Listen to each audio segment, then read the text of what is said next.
તો આજે આપણે હવે સમૂહ 16 વિશે માહિતી મેળવવાની છે કે સમૂહ 16ના તત્વોમાં કઈ રીતની ગોઠવણી જોવા મળે છે। તો તમને જેમ સ્ક્રીન ઉપર દેખાય છે અત્યારે, તો એ પ્રમાણેના તત્વો સમૂહ 16માં જોવા મળે છે। સમૂહ 16 જે છે એને ચાલ્કોજન સમૂહ પણ કહેવામાં આવે છે। એનું એક નામ છે કે આપણે કેમ 17મા સમૂહને હેલોજન કહીએ, તેમ આ 16મા સમૂહને ચાલ્કોજન સમૂહ પણ કહેવામાં આવે છે। જે તમને કોષ્ટક દેખાય છે એના આધારે આપણે કહી શકીએ કે એના નામ સૌપ્રથમ આપણે જાણવા પડે કે ઓક્સિજન, સલ્ફર, સેલેનિયમ, ટેલુરિયમ અને પોલેનિયમ, આટલા તત્વો વિશે વાત આપણે કરવાની છે સમૂહ 16માં।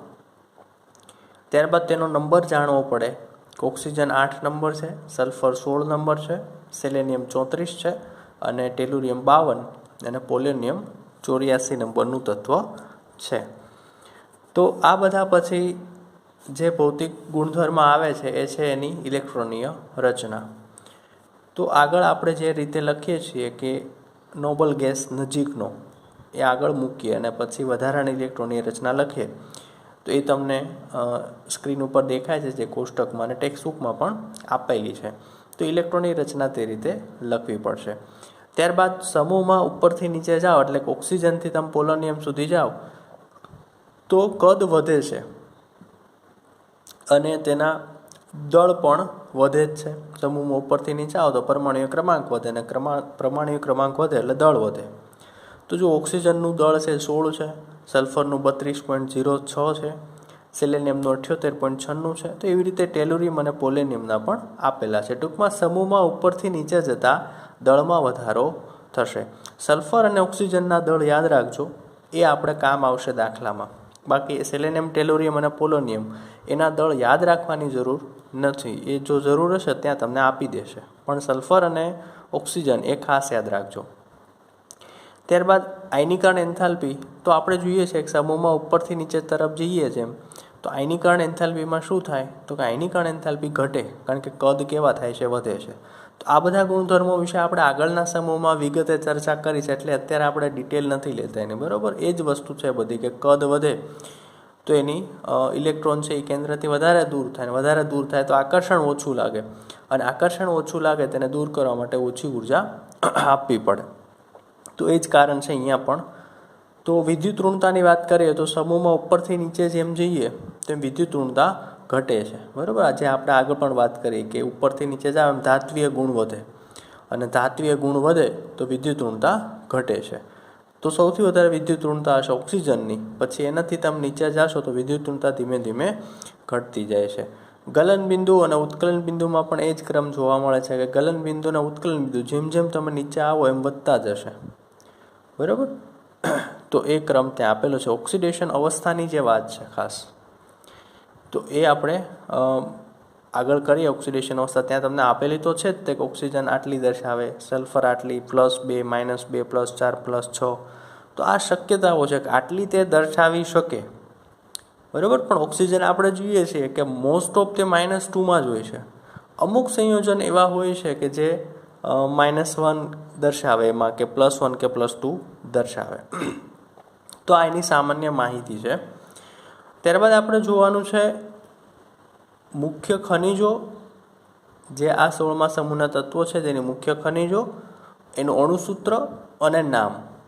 તો એ તમને હવે કોષ્ટક ઉપર દેખાય છે અત્યારે કે ઓક્સિજન છે ફોર એક્ઝામ્પલ પહેલું, તો એ પૃથ્વીના પોપડામાં દળથી કેટલું છે તો કે 46.6% જેટલું હોય છે, અને જે સૂકી હવા હોય એમાં તેનું કદથી કેટલું હોય તો કે 20.94%, આટલું ઓક્સિજન તેમાં રહેલું હોય છે। સલ્ફર છે તો ખૂબ ઓછા પ્રમાણમાં હોય છે પૃથ્વીના પોપડામાં, લગભગ 0.03 થી 0.1% સુધી, અને તે અલગ અલગ સ્વરૂપમાં અસ્તિત્વ ધરાવે। દાખલા તરીકે જીપ્સમ છે, ઇપ્સમ સોલ્ટ છે, એના તમને નામ અને બંધારણ આપેલા છે, અહીંયા દેખાય છે તમને સ્ક્રીન ઉપર। પછી બેરાઇટ છે, તો આવા અલગ અલગ જે છે તેમાં સલ્ફેટ રહેલું હોય છે, તો સલ્ફરની હાજરી તેમાં હોય છે। આ બધા કેવા છે તો કે સલ્ફાઇડ સંયોજનો કહી શકો, સલ્ફેટવાળા। ત્યારબાદ સેલેનિયમ છે, તો એ પણ સેલેનાઇટ સંયોજન તરીકે મળી આવે છે. ટેલુરિયમ અને પોલેનિયમ એ તમને ત્યાં આપેલું છે કે ટેલુરિયમ છે, ટેલુરિયમ તે ટેલુરાઇડ નામના સંયોજન તરીકે મળી આવે છે. પોલોનિયમ છે તો એ થોરિયમ અને યુરેનિયમ એના જે ખનિજના ક્ષય થવાથી મળે છે.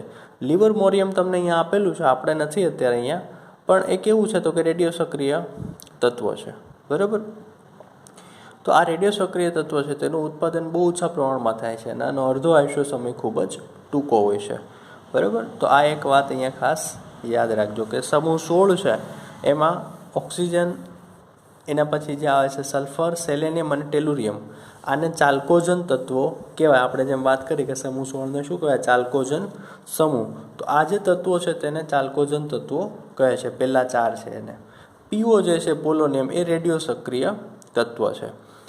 તો તત્વો વિશે માહિતી અને તેના મુખ્ય ખનિજો અને અણુસૂત્રોના નામ આટલું આપણે જોયું. જોઈ લો, બે કોષ્ટક તમને ટેક્સ્ટબુકમાં આપેલા છે. ના આપેલા હોય તો આમાંથી સ્ક્રીનશોટ લઈ લેજો. આ રીતે થોડીક એક નોટ તમે બનાવી લેજો. તો આગળ આપણે જોવાનું છે હવે જે સમૂહ 16 છે ચાલ્કોજન સમૂહ, તેના ભૌતિક ગુણધર્મો.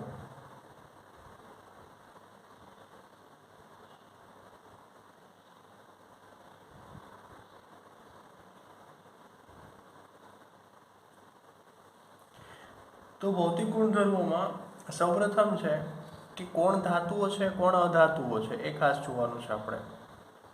તો સમૂહમાં ઉપરથી નીચે આવે તેમ આપણને ખ્યાલ છે કે કયો ગુણધર્મ વધે? ધાતુ ગુણધર્મ. એટલે કે ઓક્સિજન અને સલ્ફર અધાતુઓ છે. તો એ પહેલો પોઈન્ટ ખાસ યાદ રાખજો. ઓક્સિજન અને સલ્ફર કેવી છે? અધાતુઓ છે. ઓક્સિજન અને સલ્ફર એ કેવી છે? અધાતુ. સમૂહમાં તમે ત્યાંથી નીચે આવશો એટલે કે સેલેનિયમ અને ટેલુરિયમ એ બંને કેવી છે? અર્ધધાતુઓ છે. સેલેનિયમ અને ટેલુરિયમ આ બંને કેવી છે? અર્ધધાતુઓ. જ્યારે પોલોનિયમ છે તે ધાતુ અને રેડિયો સક્રિય બંને છે. બરાબર. જે પોલોનિયમ છે એ કેવું છે તો કે ધાતુ છે અને રેડિયો સક્રિય છે. ત્યારબાદ પોલોનિયમનો અર્ધાયુષ્ય સમય છે એટલે કે તેનો T1 અર્ધાયુષ્ય સમયને શું કહેવાય? T1. તો અર્ધાયુષ્ય સમય કેટલો છે તો કે 13.8 દિવસ. 13.8 દિવસ તે પોલોનિયમનો અર્ધાયુષ્ય સમય છે. ત્યારબાદ એનો બીજો ગુણધર્મ જોઈએ કે આ બધા તત્વો અપરરૂપતા દર્શાવે છે. કે અહીંયા તમે બધા તત્વો જોશો ઉપરથી લઈને નીચે સુધી, તો બધા તત્વો અપરરૂપતા દર્શાવે છે. બધા જ તત્વો અપરરૂપતા દર્શાવે છે. ત્યારબાદ સમૂહમાં ઉપરથી નીચે જતા ગલન બિંદુ અને ઉત્કલન બિંદુ વધે છે. એ આપણે ઓલરેડી આગળ જે કોષ્ટક હતું એમાં વાત કરી ચૂક્યા છીએ. બરાબર. ત્યારબાદ તમે એક ત્યાં કોષ્ટકમાં જોજો ખાસ કે ઓક્સિજન અને સલ્ફરના ગલન બિંદુ અને ઉત્કલન બિંદુ વચ્ચે મોટો તફાવત છે. કે ઓક્સિજનનું ગલન બિંદુ જુઓ 55 છે. બરાબર. તો આ જે તફાવત જોશો તમે ત્યાં કે ઓક્સિજન અને સલ્ફરના ગલન બિંદુ અને ઉત્કલન બિંદુ વચ્ચે મોટો તફાવત છે. હવે તફાવત કેમ ખબર પડે કે તમે ઓક્સિજનનું ગલન બિંદુ આગળના કોષ્ટકમાં જોશો ને તો 55 છે, જ્યારે સલ્ફરનું સીધું 393 છે. ઓક્સિજનનું ઉત્કલન બિંદુ 90 કેલ્વિન છે. તો તમે સામે સલ્ફરનું જોશો તો સીધું 718 છે. તો આટલો મોટો તફાવત હોવાનું કારણ શું? બરાબર. નહીંતર અહીંયા તમે જુઓ કે ઓક્સિજન પછી ડાયરેક્ટ સલ્ફર આવે છે. તો આટલો બધો તફાવત હોવાનું કારણ શું છે? તો કે આટલો મોટો જે તફાવત છે, બરાબર, એનું તમે કારણ આપી શકો કે તેનું કારણ છે તેની પરમાણુકતા. બરાબર, તફાવત છે તેનું કારણ તેની પરમાણુકતા છે. તેની પરમાણુકતા છે. હવે પરમાણુકતા છે એ કઈ રીતે ખબર પડે આપણને? તો કે જે ઓક્સિજન છે, ઓક્સિજન કેવા અણુ તરીકે અસ્તિત્વ ધરાવે છે? તો કે O2 અણુ, દ્વિપરમાણુય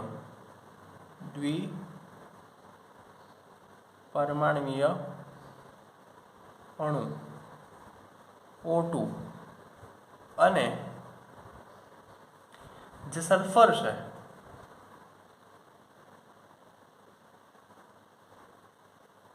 એ કેટલો છે? તો કે બહુપરમાણુય અણુ છે. સલ્ફર છે તે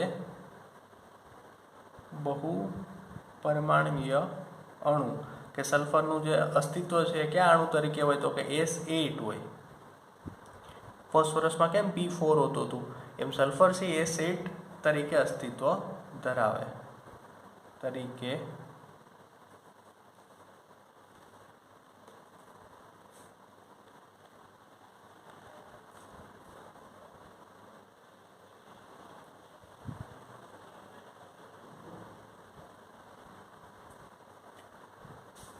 તો આ એનું સૌથી મોટું કારણ છે કે ઓક્સિજન છે તે દ્વિપરમાણુય અણુ તરીકે અસ્તિત્વ ધરાવે છે, જ્યારે સલ્ફર છે તે બહુપરમાણુય અણુ તરીકે અસ્તિત્વ ધરાવે છે.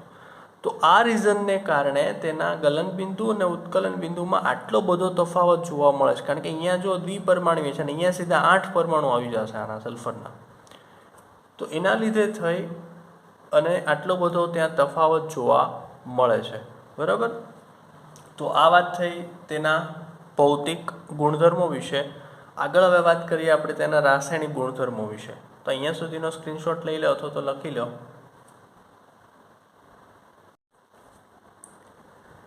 તો આગળ જોવાનું છે આપણે તેના રાસાયણિક ગુણધર્મો.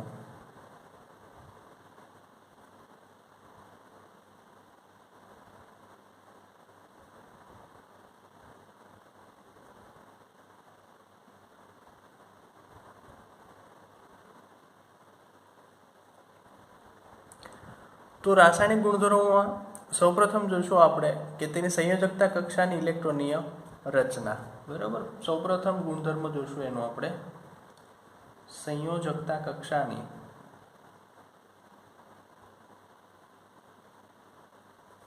ઇલેક્ટ્રોનીય રચના.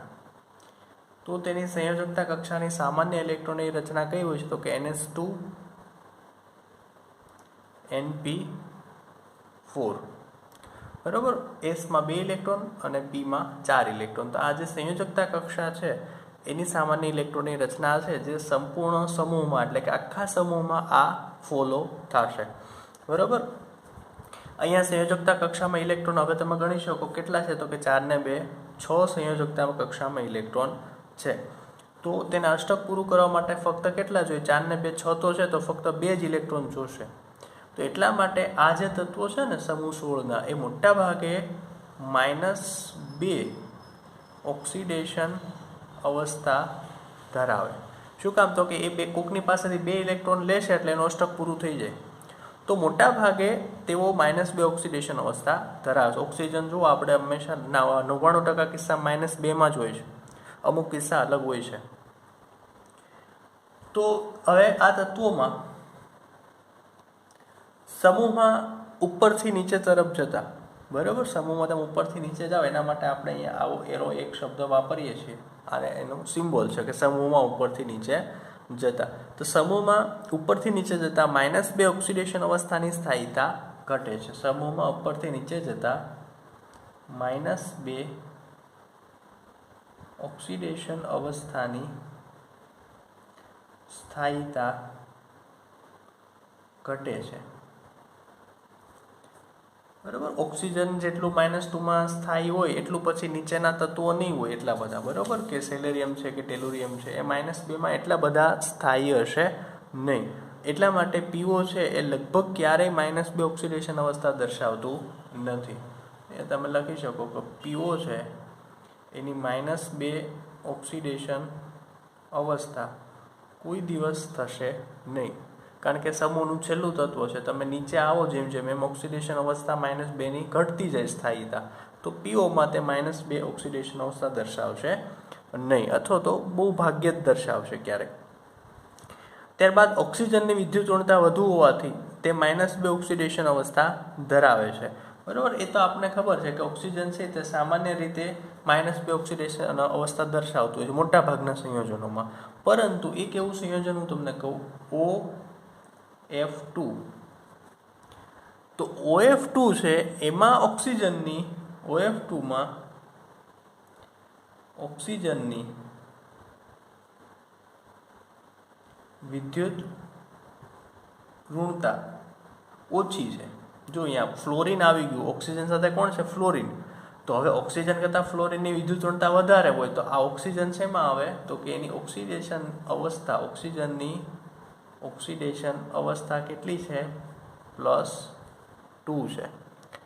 આ એક સંયોજન એવું છે કે OF2માં આની +2 છે, કારણ કે ઓક્સિજન કરતાં ફ્લોરિન વધારે વિદ્યુત ઋણ છે, એટલે આની તમારે -1 લેવી પડે, બરાબર। આની તમે x ધારો તો આની કેટલી છે? -2 બરાબર 0, તો x ની કેટલી થશે? +2। તો અમુક સંયોજનો એવા છે કે જેમાં ઓક્સિજન +2 ઓક્સિડેશન અવસ્થા પણ દર્શાવશે। ત્યારબાદ આપણે પેરોક્સાઇડ જોઈએ છીએ H2O2, બરાબર, તો એમાં પણ -2 નથી હોતી, બરાબર। તો અમુક સંયોજનો એવા છે કે જેમાં -2 સિવાયની ઓક્સિડેશન અવસ્થા દર્શાવે છે, પરંતુ મોટે ભાગે તે કઈ દર્શાવે છે? -2। તો આવા સંયોજનો ખૂબ જ ઓછા પ્રમાણમાં હોય છે। ત્યારબાદ છે સમૂહના અન્ય તત્વો +2, +4, +6 આ ઓક્સિડેશન અવસ્થા દર્શાવે છે। સમૂહના અન્ય તત્વો +2 દર્શાવી શકે, +4 દર્શાવી શકે, +6 દર્શાવી શકે, બરાબર। હવે આવું શું કામ? તો કે +2 ઇલેક્ટ્રોન એટલે કે 2 આમાંથી દૂર થઈ શકે, 4 થઈ શકે અને 6 પણ થઈ શકે, એટલે કે આ બધા દૂર થતા હોય એવું બની શકે, પરંતુ +4 અને +6 વધુ સામાન્ય છે। અન્ય તત્વો છે એ આટલી ઓક્સિડેશન અવસ્થા દર્શાવે છે, પરંતુ +4 અને +6 કેવી છે? સામાન્ય છે। તમે જેમ જેમ સમૂહમાં નીચે આવો તેમ સલ્ફર છે, સેલેનિયમ છે, ટેલુરિયમ છે, આ બધા સામાન્ય રીતે ઓક્સિજન સાથેના સંયોજનોમાં +4 અને ફ્લોરિન સાથે સંયોજનોમાં +6 ઓક્સિડેશન અવસ્થા ધરાવે। આ એક ખાસ ધ્યાન રાખજો, આ મુદ્દો ખાસ સમજજો કે સલ્ફર, એના પછી આપેલું છે તમને સેલેનિયમ અને ટેલુરિયમ, આ તત્વો જ્યારે ઓક્સિજન સાથે સંયોજાય ત્યારે તે +4 ઓક્સિડેશન અવસ્થા દર્શાવશે। આ તત્વો ઓક્સિજન સાથે સંયોજાય ત્યારે એની ઓક્સિડેશન અવસ્થા કેટલી હશે? +4 ઓક્સિડેશન સ્ટેટ એટલે કે ઓક્સિડેશન અવસ્થા। જ્યારે આના આ જ તત્વો અન્ય સાથે સંયોજાય એટલે કે ફ્લોરિન સાથે, F સાથે સંયોજાય ત્યારે તેની ઓક્સિડેશન અવસ્થા કેટલી હોય છે? +6, બરાબર। તો ઓક્સિજન સિવાયના તત્વો છે એ ઓક્સિજન આને સંયોજાશે આ ત્રણમાંથી કોઈ પણ, તો ન્યાયની ઓક્સિડેશન અવસ્થા +4 હશે, પણ આના તત્વો જો ફ્લોરિન સાથે સંયોજાય તો એની ઓક્સિડેશન અવસ્થા કેટલી હોય? +6 હોય। ઉદાહરણ લઈએ આપણે SO2, બરાબર, SO2, તો આ સલ્ફરની તમે ઓક્સિડેશન અવસ્થા ગણો તો x, આની થાય -4 બરાબર 0, તો x બરાબર શું થયું? +4 થયું। તો સલ્ફરની જુઓ +4 છે, કારણ કે સલ્ફર ઓક્સિજન આરે છે। એમાં ને એમાં તમે જુઓ કે SF6, તો ત્યાં તમે જુઓ તો સલ્ફરની તમે x ધારો આ F છે એટલે -6 બરાબર 0, તો X બરાબર શું થાય +6. તો સલ્ફર જ્યારે ઓક્સિજન આરે છે ત્યારે +4 દર્શાવે છે, ફ્લોરિન આરે છે ત્યારે +6. તો આ જે તત્વો છે સલ્ફર, સેલેનિયમ અને ટેલુરિયમ, તો એ જ્યારે ઓક્સિજન સાથે સંયોજાય ત્યારે તે +4 હોય છે, ફ્લોરિન સાથે સંયોજાય ત્યારે +6 હોય છે. તો આ તેની ઓક્સિડેશન અવસ્થા વિશે વાત છે. સમૂહમાં તમે જેમ જેમ નીચે જતા જાઓ એમ આપણને ખબર છે કે +6 ઓક્સિડેશન અવસ્થાની સહાયતા ઘટે અને +4ની વધે છે. ધીમે ધીમે તમે ઉપરથી નીચે આવો એમ +6 ઓક્સિડેશન અવસ્થા ઓછી સ્થાયી હોય, +4 વધુ સ્થાયી હોય છે. બરાબર. તો આ થયા તેના રાસાયણિક ગુણધર્મો. જોઈ લો એકવાર.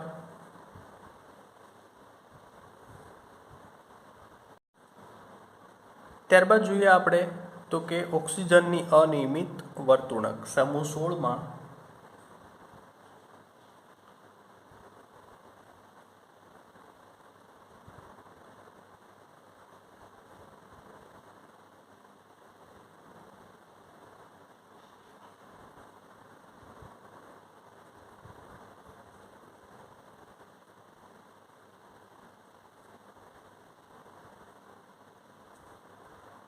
ઓક્સિજન તેના સમૂહના બીજા જે તત્વો છે એનાથી કઈ રીતે અલગ પડે છે તો એ આપણે જોવાનું છે. તો એમાં સૌપ્રથમ મુદ્દો છે કે ઓરડાના તાપમાને ઓક્સિજન વાયુ છે જ્યારે બીજા તત્વો ઘન છે. ઓરડાના તાપમાને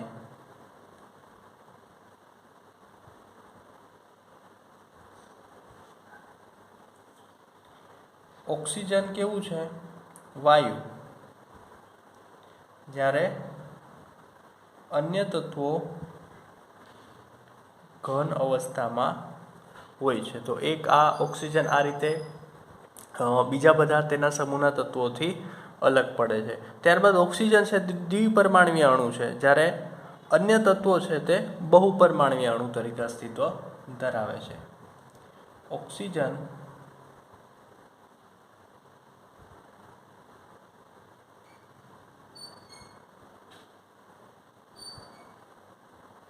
દ્વિપરમાણવીય અણુ છે, જ્યારે અન્ય તત્વો કેવા છે તો કે બહુપરમાણવીય અણુ છે.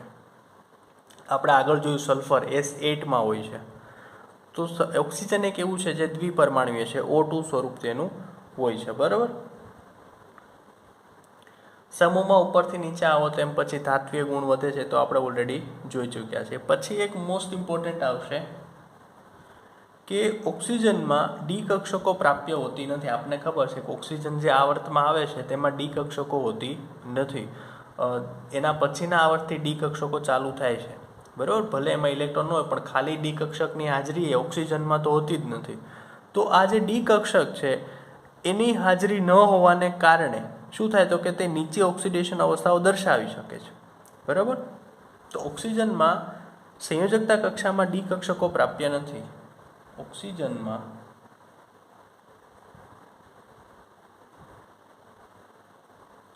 ડી કક્ષકો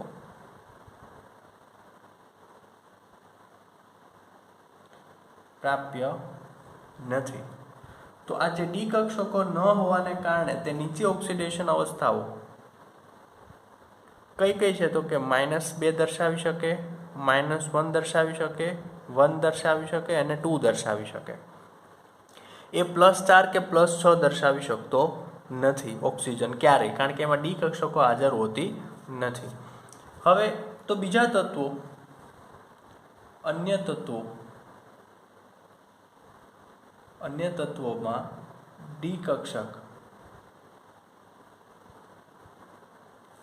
પ્રાપ્ય છે. તો ડી કક્ષક હોવાને કારણે તેનું વિસ્તરણ થઈ શકે. બરાબર.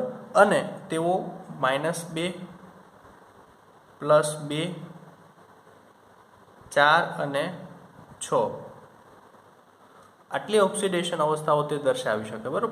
4 અને 6 શા માટે દર્શાવી શકે તો કે એમાં ડી કક્ષક છે એટલે એનું વિસ્તરણ થઈ શકે.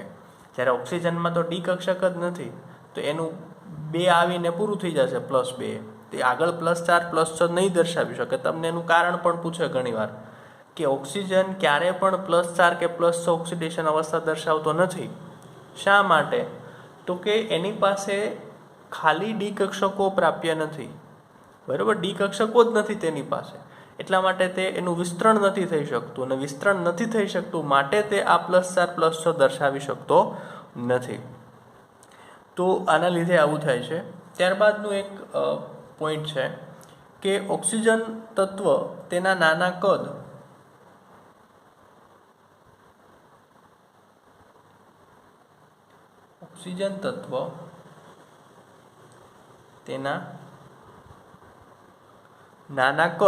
અને વધુ વિદ્યુત ઋણતાના કારણે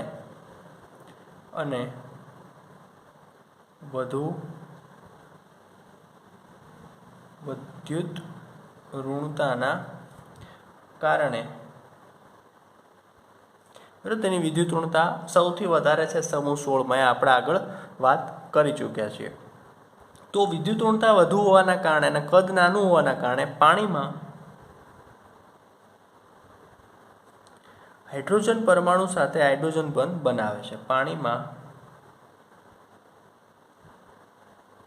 હાઇડ્રોજન સાથે H બંધ એટલે કે હાઇડ્રોજન બંધ બનાવે છે. બરાબર.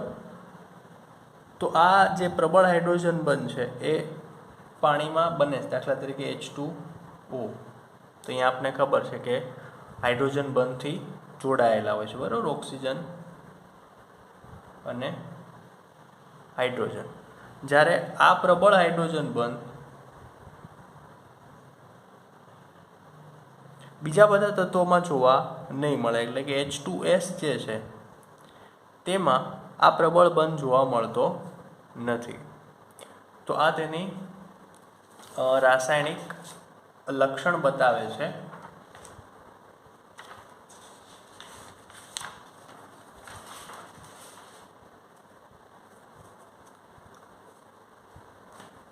તો આ તેના અનિયમિત વર્તુણક છે. બધી 4 પોઈન્ટ ખાસ સમજજો, અને આ રીતે તમે તેમાં આગળ વધી શકો. ઓક્સિજનની અનિયમિત વર્તુણક. ઓક્સિજન અલગ કઈ રીતે છે? તો કે વડાના તાપમાને તે વાયુ છે જ્યારે બધા તત્વો ઘન છે.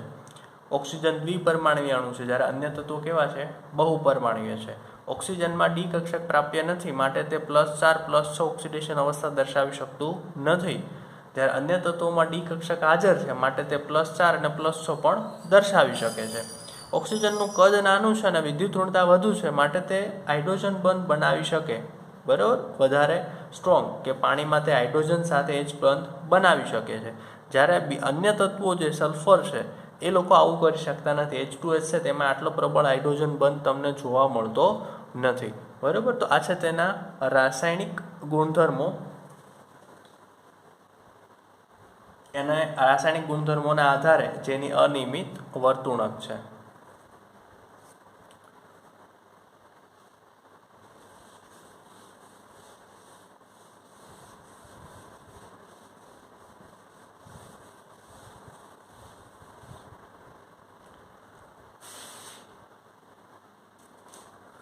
ત્યારબાદ જોઈએ તેની હાઇડ્રોજન સાથે પ્રતિક્રિયાત્મકતા. સમૂહ 16ના તત્વોની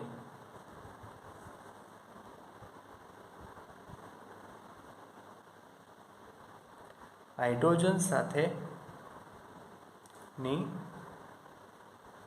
પ્રતિક્રિયાત્મકતા. બરાબર. તો હાઇડ્રોજન સાથેની પ્રતિક્રિયાત્મકતા જોઈએ તો હાઇડ્રોજન સાથે તે કેવા હાઇડ્રેટ બનાવે છે? તો કે H2E પ્રકારના હાઇડ્રેટ બનાવે છે. બરાબર. દાખલા તરીકે આપણે જોઈએ તો પેલું ઓક્સિજન લઈએ તો H2O, બીજું સલ્ફર લઈએ તો H2S, એના પછી H2Ac છે, H2TE છે, અને લાસ્ટમાં આવશે H2PO. તો આ રીતના તે હાઇડ્રેટ બનાવે છે. એસિડિકતાની વાત કરીએ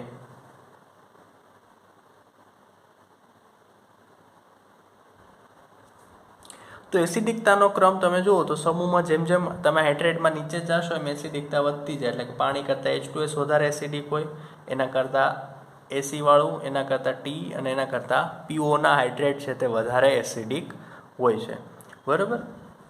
તો આ તેનો એસિડિકતાનો ક્રમ છે કે તમે ઉપરથી નીચે જશો હાઇડ્રેટમાં તો એસિડિક ગુણધર્મ તેનો વધે છે, બરાબર. તો આ તેની હાઇડ્રોજન પ્રત્યે પ્રતિક્રિયાત્મકતા છે કે હાઇડ્રોજન સાથે તે કઈ રીતે રિએક્શન આપશે, તો કે એક જ પ્રકારના હાઇડ્રેટ બનાવે છે H2E.